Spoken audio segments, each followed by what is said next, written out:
Hello, everybody. It is I, still alive and coming to you live from my flat in Manchester. Slightly delirious.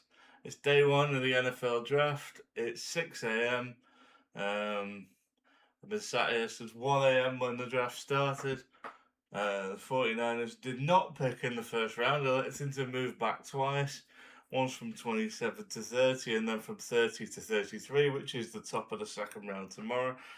Um, you'd think I'd be disappointed, but actually, I think it's going to work out just fine. I think tonight was maybe um, the best it could have been for the 49ers, really. We saw we saw the Cardinals overdraft a running back. Jeremiah Love is an excellent player, but that high is a strange move at best for me.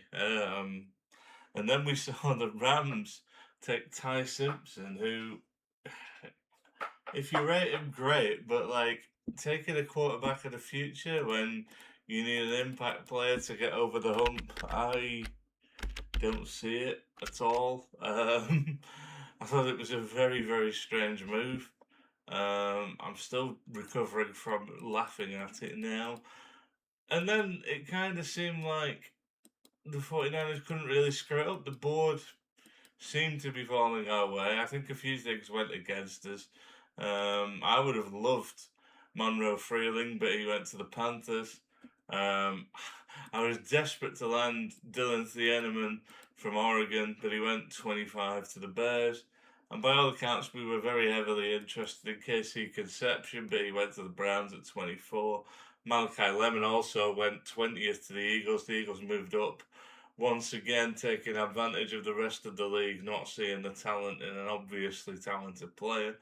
So that left us sitting at 27 with I think most of the top options gone. Messador went, Lawrence went, even some guys that I wasn't in love with, they disappeared off the board. Guys like Blake Miller who went to the Lions, Sadiq who went to the Jets. It to me the value wasn't there. And I think in this draft, moving down 6 spots is not going to hurt you a great deal, especially when you pick up a third and a fifth round pick in the process. So yeah, I like the decisions to move down. I think we outsmarted certainly one team, if not two. The Patriots jumped in front of us to draft Caleb Lomu, the offensive lineman who everyone and his dog had linked to us. I don't think we were ever interested in him, and yet they moved up to get him at 28. And then the Texans also moved up to get another lineman ahead of us, which I thought was a strange move. Kalen Rutledge, who was on my list as a potential 49er. I like him, think he's a good player. We always like players out of Georgia Tech as well. Good fundamentals, good run blockers. But first round, man, I'm going to us in the second round at our initial pick in the 50s. And yeah, and then he goes in the first round at 27. Fair play to him, think it's great news for him, but I was really, really surprised to see that. So yeah, I think in the end our decisions to move back were sensible. I think we handled it well. Um, and yeah, tomorrow we'll pick at the top of the second round. Now, there's millions of ways we could go. I'm personally hoping that the fact that we've moved away from players that will automatically get a fifth year option means we might go to a position that we don't value. Um, Something like a safety or an interior lineman. I would love to see AJ Halsey playing for us. I think he's a fantastic safety. A couple of good corners out there. Colton Hood's out there. I'm a big fan of his. There are some really good players still available, and we have got the top pick tomorrow. So keep that in mind.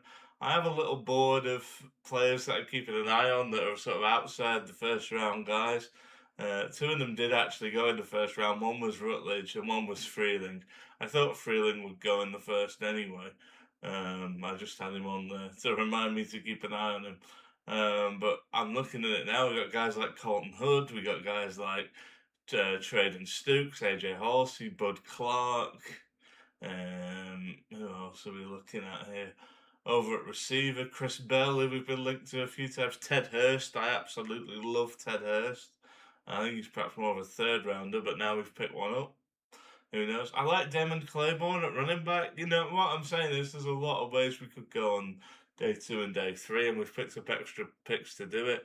We've probably saved ourselves some money in the process, and we're not going to tie ourselves into that 5th-year option. So I think all in all, did a pretty good job. I'm going to go to bed.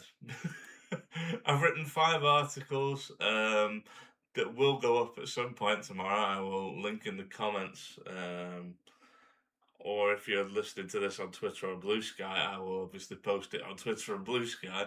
And yeah, and you'll get some of my thoughts on what was, in the end, a busy night for me, despite the fact the 49ers didn't actually take anyone. But it's good to be back. I know it's been a while. I didn't do any sort of free agency summation or anything.